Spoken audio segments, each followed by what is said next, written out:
Muy buenas noches, queridos estudiantes. Bienvenidos una vez más a su canal, el profesor de Historia del Insta, en el cual, ya como es de costumbre, revisamos cada una de las guías correspondientes a nuestra asignatura de Educación Ciudadana del queridísimo Liceo Andrés Bello. Hoy vamos a ver la retroalimentación de la guía número 5, que corresponde al rol de la ciudadanía en democracia. Me gusta esta máscara, pero me está incomodando un poco, así que la vamos a dejar de lado. Vamos a proceder entonces ahora sí, a completar nuestro disfraz. Bien, veamos entonces de qué trataba esta guía número 5. El gran tema de esta guía número 5 tiene que ver con el rol de los ciudadanos en una democracia. Por ello es que la pregunta planteada es: ¿cuál es nuestro rol como ciudadanos en una democracia? Tenemos que tener claro que la importancia de lo que podamos hacer cada uno de nosotros como ciudadanos de una polis es enfrentarnos a distintos problemas económicos, problemas sociales y problemas políticos. Dentro de todo esto nos podemos encontrar con problemas como lo es la corrupción, la colusión o la malversación de fondos públicos. Para ello es necesario tener un control sobre la autoridad. Hay distintas formas de hacerlo. Para ello, en el caso de nosotros en Chile, con la actual Constitución, tenemos un organismo, por ejemplo, que es conocido como la Contraloría General de la República, la cual se encarga precisamente de ver estos temas de corrupción,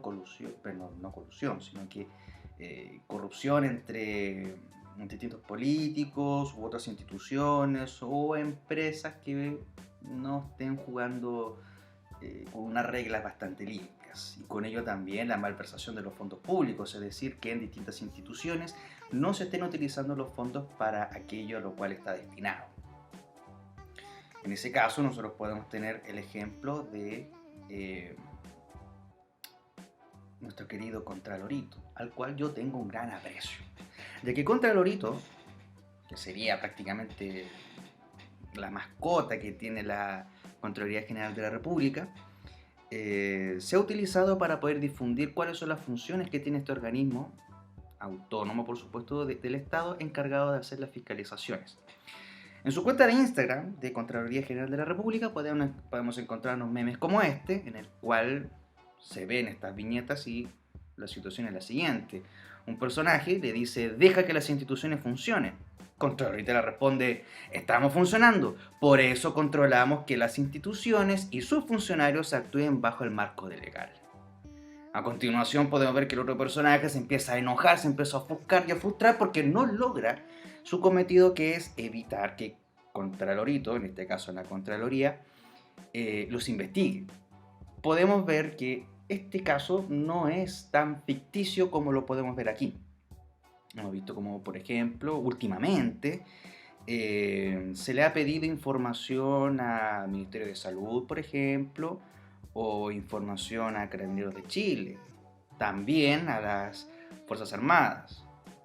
Por supuesto que también se le ha pedido información, y muy seguido, a las distintas municipalidades, con el objetivo, por supuesto, de revisar la información que tienen cada una de estas instituciones para poder ver cuáles son los dineros que ingresan, cuál es el objetivo que tienen esos dineros y que esos dineros finalmente se utilizan para lo que está destinado. Por ejemplo, si los recursos están destinados para programas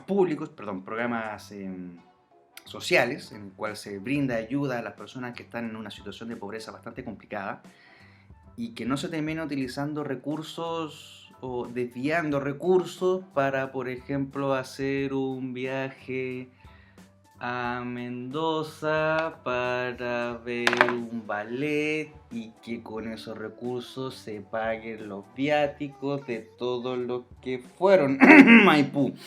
Entonces, Contraloría actúa y podemos ver en la prensa distintos casos. La Contraloría también dentro de su página nos hace un informe y nos muestra precisamente cuáles son las investigaciones que han estado realizando y las sentencias que han dicho. Cuando se encuentra en una situación en la que los recursos se están utilizando de mala manera, lo que se dictamina es que los funcionarios que han cometido este ilícito deban devolver esos recursos. Otra forma en la cual se puede hacer una fiscalización o ejercer el rol fiscalizador por parte de los ciudadanos es también a través de, según nuestra constitución actual, a través de la Cámara de Diputados y Diputadas. Recordemos, ese es el nombre que tiene ahora, Cámara de Diputados y Diputadas, en el cual fiscalizan los actos del gobierno. Todo lo que vaya haciendo el gobierno, es decir, el Poder Ejecutivo, es fiscalizado por los diputados y las diputadas. De ahí viene, por supuesto, todas estas acciones que en el último tiempo, desde octubre del año pasado, prácticamente hace un año, se han visto estudios de bastantes acusaciones constitucionales a ministros de Estado. También se estudió una acusación constitucional en contra del presidente de la República. Finalmente, ahí tenemos otro ejemplo con el cual la ciudadanía puede hacer una fiscalización. Ahora ustedes podrán decir, ya, pero eso lo hacen instituciones. ¿Qué pasa si la Contraloría o la Cámara de Diputados y Diputadas también son un poco corruptas? Bueno, ahí también tiene que ver cuáles son las acciones que nosotros tomamos. Y vamos a ver algunos ejemplos con el cual se ha puesto mucho ojo y la importancia que ha tenido esta otra forma de ejercer este rol como ciudadano por medio, por ejemplo, de la prensa o las redes sociales actualmente. Tenemos entonces aquí, este es el ejemplo. Tanto la prensa como la opinión pública son también responsables de fiscalizar el poder político. Podemos ver aquí en este ejemplo, tenemos los iconos de Ciper Chile, del periódico El Desconcierto o del diario El Mostrador. También tenemos el icono de la red social de Instagram o de Twitter. Antes de tocar el tema con estas instituciones periodísticas o redes sociales, los invito a ustedes, ya que son menores de 18, o sea, son generaciones que por lo menos son del año 2000, conversen con sus padres, con sus madres, con sus abuelas, con sus abuelos, sus tíos, todas las personas que sean mayores de bordeando los 30 años. Y pregúntale por el programa Contacto o por el programa Informe Especial. Ambos programas, uno de Canal 13 y el otro de TVN, tuvieron un papel preponderante en la década de los años 90. Estamos hablando entonces cuando Chile volvía a la democracia. En ese momento esos programas fueron bastante importantes, ya que ellos hacían investigaciones periodísticas en torno a hechos de corrupción, violación de los derechos humanos, por ejemplo, u otros casos más bullados que los invito a que conversen con sus familiares sobre estos casos. ¿Cuál es la idea de esto? Cada una de estos programas, por ejemplo, investigaban sobre la información que ya existía. Y con esa información creaban su informe, que era un programa televisivo, y luego esos mismos programas televisivos provocaban que los tribunales de justicia actuaran de oficio, es decir, sin que existiera una demanda previa, sino que solamente diciendo esto hay que investigarlo, y le pedían las grabaciones. También grabaciones que no aparecían en el programa para poder iniciar la investigación y terminar haciendo los juicios a través de los tribunales. Varios de ellos terminaron en sentencias para algunos parlamentarios incluso. En este caso, ya en nuestra época actual, año 2020, ya prácticamente 2021, nos encontramos con nuevamente estas instituciones que les mostraba aquí, por ejemplo, Ciper Chile, El Desconcierto, El Mostrador, y estos se caracterizan por hacer también investigaciones periodísticas a través de la información que ya existe. Informaciones como, por ejemplo, en qué se están utilizando los recursos públicos, las políticas públicas que se están utilizando, los decretos que se firman por el presidente, las leyes que se promulgan, y cuáles son las consecuencias que estas puede traer. Esto aporta a la discusión de la opinión pública. Y podemos ver que esta opinión pública influye en cada una de las decisiones políticas, porque le sirve como un termómetro, en este caso, al poder político. Ya que con esto ellos se pueden dar cuenta si lo que están haciendo es del gusto o no es del gusto de por lo menos de lo que se está discutiendo en torno a la mayoría de la población. Un ejemplo bastante claro puede ser en el caso de Instagram o Twitter. El año pasado, cuando estábamos en el mes de octubre, precisamente luego de todo este estallido, estas jornadas de protestas, el presidente de la República decretó el estado de emergencia.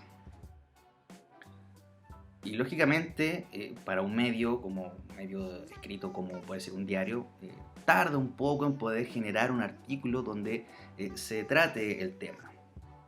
Sin embargo, a través de Twitter y de Instagram se viralizaron mucho la noticia, muchos los titulares, y tratando de dar una explicación de cómo funcionaba este estado de emergencia.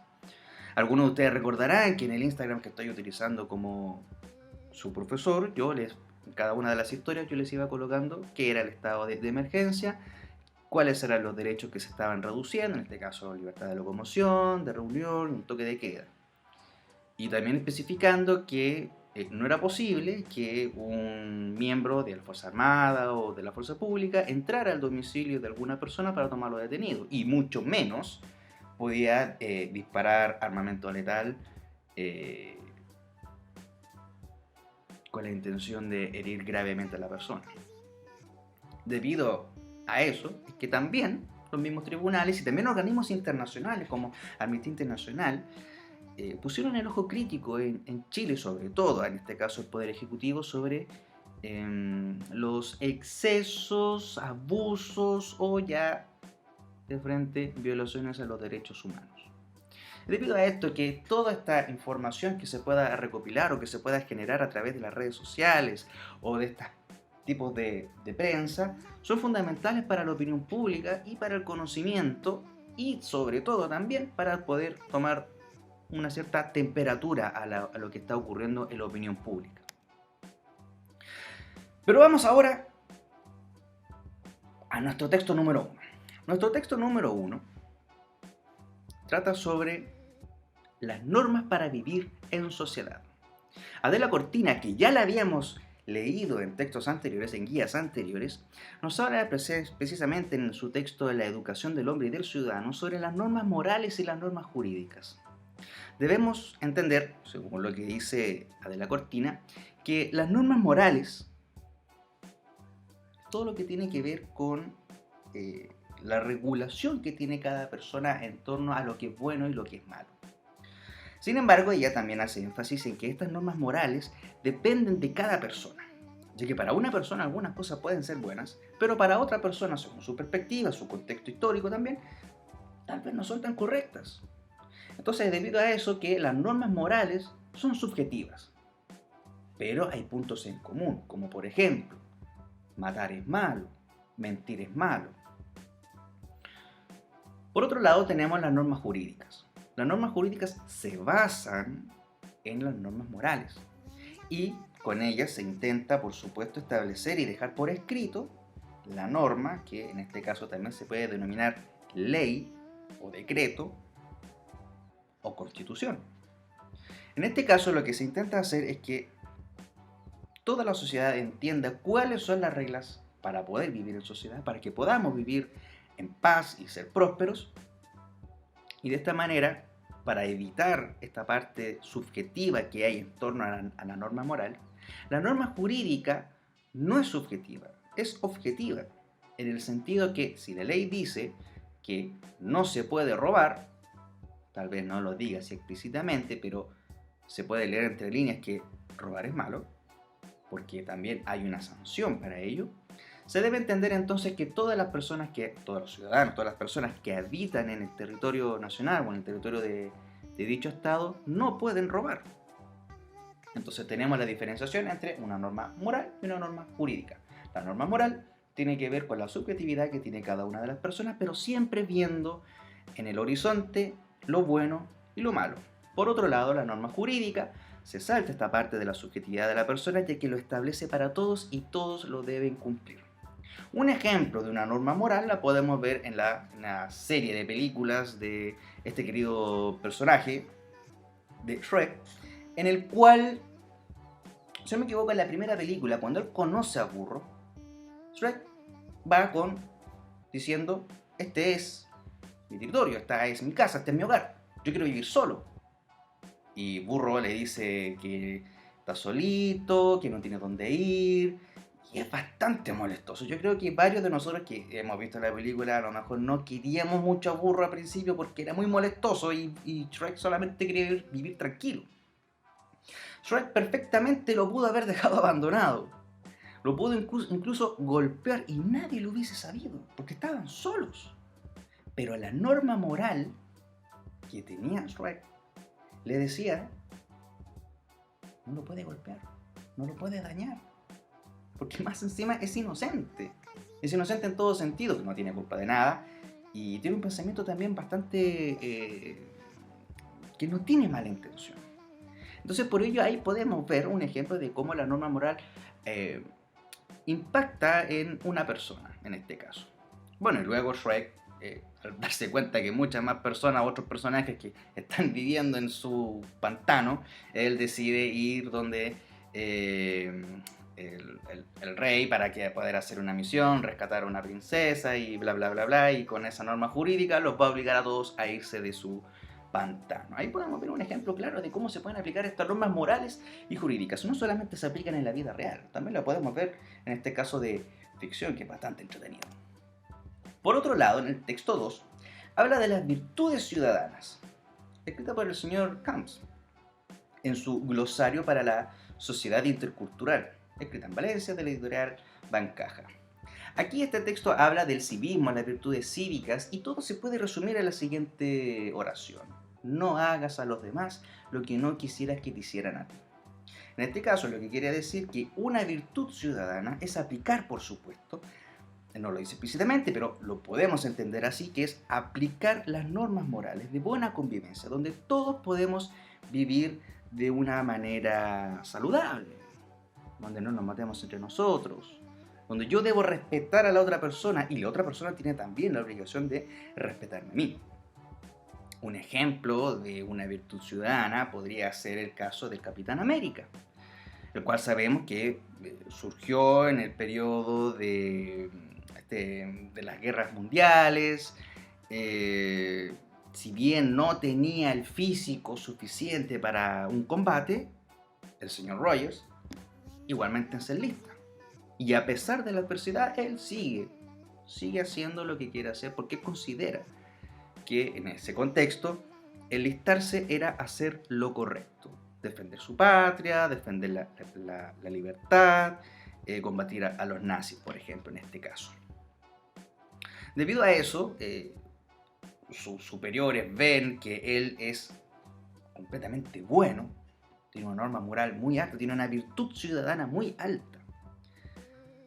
Es por ello que lo deciden tomar y hacer partícipe de un experimento. Prácticamente sabemos que Roger fue el conejillo de Indias, en el cual luego del experimento su cuerpo muta y se hace mucho más fuerte. Y debido a su virtud ciudadana es que él puede levantar el martillo de Thor. Recordemos que el martillo de Thor no lo puede levantar cualquiera, sino que lo puede levantar solamente una persona que tenga precisamente estas virtudes ciudadanas. Para ir finalizando ya, veamos una síntesis de cada texto. En el texto 1, de las normas para vivir en sociedad, podemos sintetizarlo de la siguiente manera. Las normas morales son exigencias de carácter universal, es decir, para todos, o por lo menos que todos la pensamos, para comportarse humanamente. La condición es asumirlas de modo consciente, es decir, yo sé que la estoy aceptando, y libre, es decir, yo decido adoptarla. Y estas normas están relacionadas con la moral y la ética, es decir, con lo bueno, con lo correcto.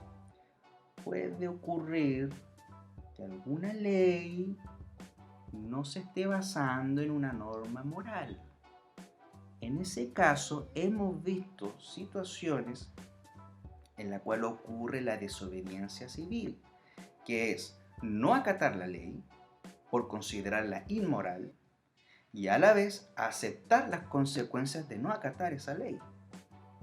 Podemos ver casos por ahí por la India, Sudáfrica, Martin Luther King, por poner algunos ejemplos. Veamos el texto 2, su síntesis. De las virtudes ciudadanas. Es el comportamiento que un ciudadano debe tener en las democracias liberales, dando énfasis en la responsabilidad, la tolerancia y la solidaridad, como deberes básicos del ciudadano, es decir, contribuir a la convivencia cotidiana sea más fácil y amable. Recordemos que lo podemos sintetizar en no hagas a los demás lo que no quisieras que te hicieran a ti. De este modo, chicos y chicas, porque veo que también hay chicas que se están sumando, a pesar de que nuestro liceo es masculino, bienvenidas también a ellas. Y les agradezco que hayan tomado la molestia de ver este video. En este momento, estamos iniciando un proceso constituyente en nuestro país. Es importante tener lo que hemos estudiado durante las guías anteriores. Una ciudadanía activa. Ejercer nuestro rol como ciudadanos en la democracia. Participar siempre de alguna manera. Recuerdo un ejemplo ahora de este último plebiscito de una chica que tenía 17 años y no podía votar. Pero ella quería tener una participación política, quería tener una participación como ciudadana de la democracia en la cual estaba viviendo. Entonces ella tomó una caja, la llenó de lápices pasta azul y se fue a parar fuera de un local de votación. Esa es una forma también de una participación activa y ejercer un rol, porque con ello ella está llamando a otras personas que sí pueden votar, entregándoles un lápiz. Eso es todo por hoy. Les deseo que estén muy bien. Les recuerdo a los estudiantes del liceo que tienen hasta el 30 para ponerse al día. No hay más plazo que eso. Así que pónganse al día. Cualquier duda la pueden escribir aquí abajo en la cajita de arena o en la cajita de arena de los mensajes privados del Classroom o me escriben directamente al correo electrónico. Un saludo a todos, un saludo a todas. Que estén muy bien. Cuídense.